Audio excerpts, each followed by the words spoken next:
yards per play, yards per attempt, it's going to be heavily skewed because getting him acclimated, throwing a lot of short passes, a lot of bubble screens, that was, of course, we were going to see that. So he was 24 of 33 for 151 yards, one touchdown, and one INT. And really, the one INT was not totally his fault. I put a little bit of that on Jacoby George for kind of running, breaking off his route. He should cut in. But whatever, it doesn't matter. We got the W. And also, Emory should have had more yards because that dime that he threw to Kobe Young was perfect down the field. That defender made a great play on. So that was fine. Kate Klubnik on the other side, 18 of 34, 314 yards, 2 touchdowns, 1 pick. The rushing yards, this is where I was very impressed with Miami's defense. Miami allowed Will Shipley, they're one of their main playmakers on offense, maybe their best player on offense, honestly. Will Shipley, 15 carries for 44 yards. Brashard Smith, he broke that on one play. And let's see what else. Receiving yards, going through the stats here. Yeah, overall, rushing as a team, we ran for 5.6 yards a carry. 5.6 yards a carry. The long was 80 yards, obviously, by Brashard Smith. Your leading rusher was Brashard Smith because of that one play, but after him was Donald Chaney, 17 carries, 63 yards. Ran super hard. A.J. Allen with some nifty running towards the end there, scoring not just the winning touchdown, but the winning 2-point conversion. Let's go. Let's see what else. And then, Clemson, check this. Clemson running the ball was 0.9 yards per carry tonight. Wow. I knew we'd stuff the run tonight. I didn't realize it was to that extent. And all their offense was pretty much on Cade Klubnik and that tight end. And who, by the way, I was very impressed with Clemson's tight end. Man, he made 2 incredible catches for their 2 lone touchdowns. Those were, acrobatic, great, hands catches that were well defended by our guys. KJ Cloyd defended the first one pretty well. And then the second one, I think, was defended by James Williams, or it looked like he was out of bounds at first. Both defended well. So, can't complain too much on those. It was just great plays. Look, Clemson played hard. Their defense came to play like they always do. The offensive play calling, I know some people are gonna point to that. Once we've calmed down after the swing, some people are gonna be like, "Man, wasn't crazy about the play calling." Look, you're starting a true freshman quarterback. It's a touchy thing. You got to be really careful not to ruin his confidence, but also you got to keep yourself in the game. So this was a team win. Obviously, the offensive line really had to kick some butt tonight, and they did. Up front, they did a tremendous job. All about number 11. Absolutely. Mario doing a presser right now. Yeah, I'm not going to be on super long because I know some of you guys are probably going to want to watch that. But probably be on for like maybe 10 more minutes. But please, come on, give me your thoughts. I'll post them on here. Players overcame Mario's poor coaching. Let's touch on that really quick. I don't think the game was coached poorly by Mario. I think in the sense of were they prepared for today's game, I thought they were. I think for the 3 big games on our schedule so far, this one, the North Carolina game, and the Texas A&M game, I thought our team looked prepared for all 3. At least, North Carolina, the first half. I thought we looked prepared for all 3. And as far as, keeping it clean, minimal penalties, we didn't do that. We still committed a lot of penalties. I think we had over 75 yards or 80 yards in penalties, something like that, which is like right around our average, which is not good. We did win the turnover battle, though. That was super important. We needed to do that to win tonight. We won the turnover battle. I believe Clemson had, let me see here, interceptions. We had 1 by Cam. I think Clemson had three turnovers. Yeah, three turnovers if I'm not mistaken, and we had just the one. Yeah, we had just the one interception, which again wasn't totally Emery's fault. But no, I think Mario did a good job preparing the team.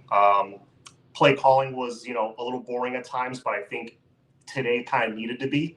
I would have liked to see a little more wrinkles, like that play to Tyler Harrell early on. It worked. It got called back as a penalty, but it worked. I would have liked to see a little bit more of that, getting the ball in the hands of Tyler Harrell, of Brashard Smith. I like that they did that on the second drive of the game, that he took one to the house. That was huge. I mean, getting those guys involved, that's big.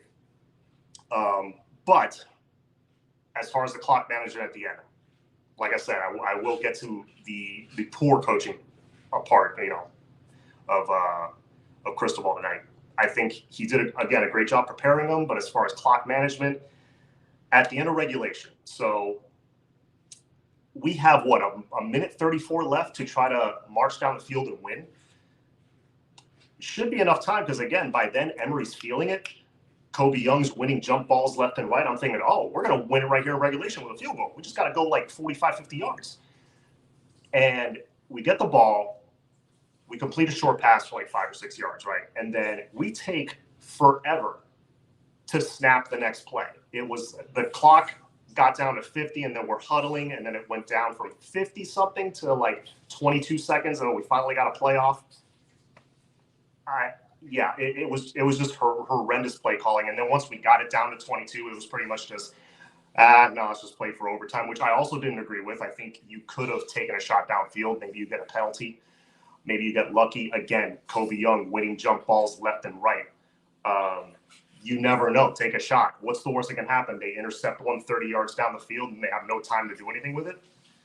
I don't like willingly going to overtime like that, especially when you have one of the best kickers in the country, who, again, Andy Borregales, shout out to him. He was clutch tonight. Can't say anything more. He is one of the best kickers in the country. I said that going into the season. I still believe that. Let's see.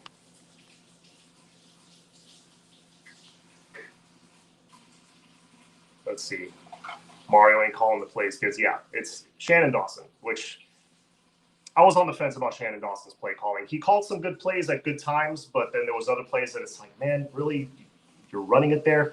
It was kind of up and down. The G-Tech loss is stinging a bit more right now. The UNC loss, but we still have an ACC chance.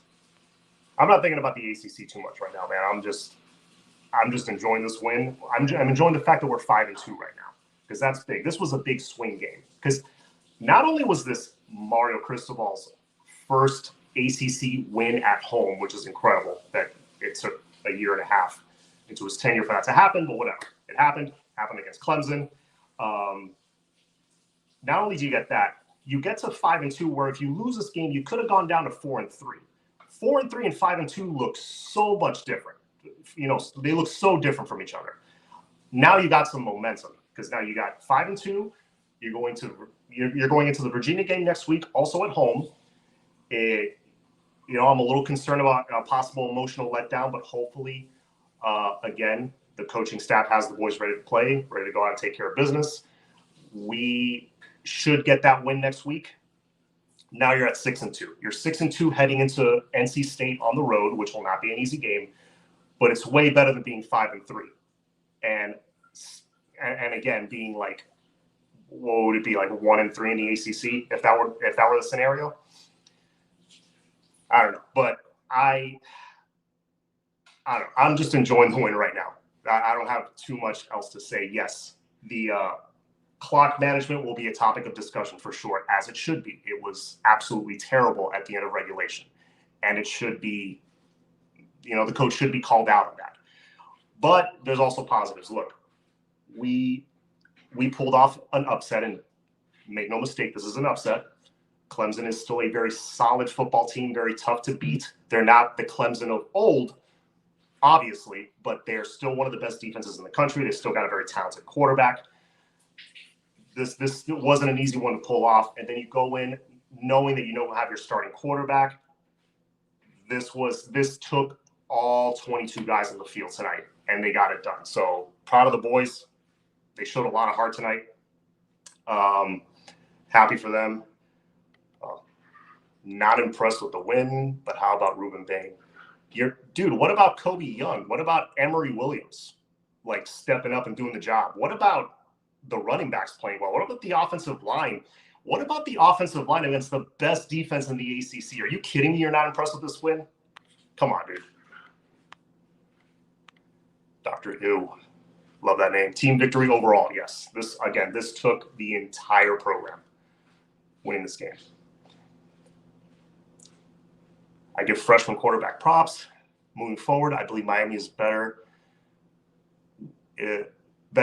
with a double threat quarterback, like a dual threat quarterback. Yeah, would love to have a dual threat quarterback. Would have won.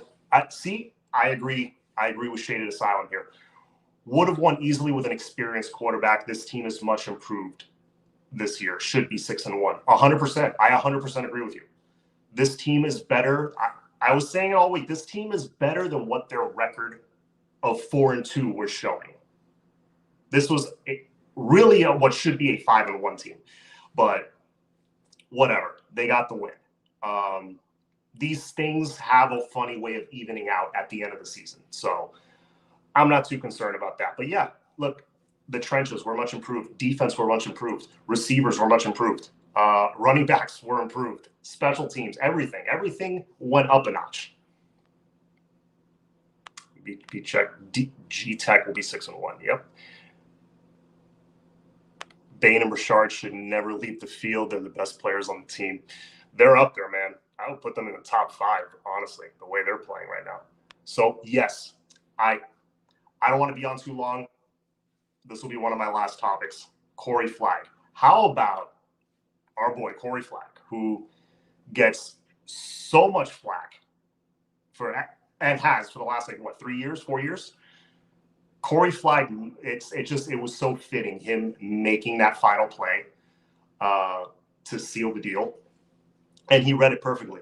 We were talking on my show on Tuesday about Corey Flagg specifically, like, hey, I know he brings a lot of value as far as like how smart he is, how experienced he is. He can read and diagnose plays, but does he take some athleticism off of the field by being on there? Does he take somebody off the field that could be more athletic and could maybe make a play in the passing game?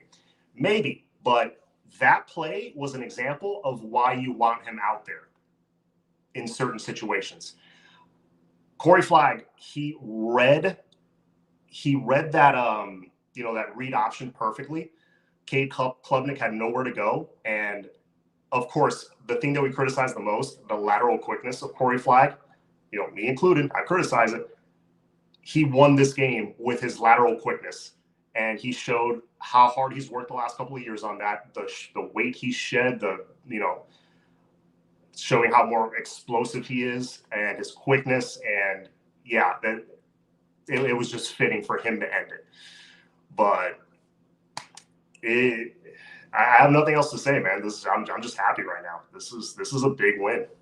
Ruben, yes, stating the obvious, but it deserves to be posted. Ruben Bain is an absolute freaking monster. What do you have? You know what? I'll tell you right now. Defensively, Ruben Bain, 8 total tackles, 3 solo tackles, 2 sacks, 2 TFLs. That is a hell of a stat line. James Williams, 7 total tackles, 1 TFL. KJ Cloyd, have yourself a night. 6 total tackles, 3 solo, 1 sack, 1 TFL, and 1 deflected pass. Daryl Porter also had a really good night. Jaden Davis, really good bounce back night for him. I was just happy with the entire defense, man. Cam had another INT, the 8th of his career as a Cane. Should have had another one at the end, towards the end of regulation. There was one that it was an easy interception that he should have had, but it's fine. It worked out. Andy Borgales, 2 for 2 on field goals, 2 for 2 on extra points. Your leading receiver was Kobe Young, 6 catches for 76 yards. And if he held on to that one, it would have been for a lot more. Yeah, man. it's a good night. It's a good night. Again, it's a good night. It's always a good time to be a Miami Hurricane, but especially tonight. And I'll end with this. Big Joe Grizzly, big time recruits at the game tonight. Yes, sir. This is. I hadn't even thought about that yet. How big this is going to be for recruiting? Because while I don't think recruits make a decision necessarily on whether we win or lose a game, not on its own.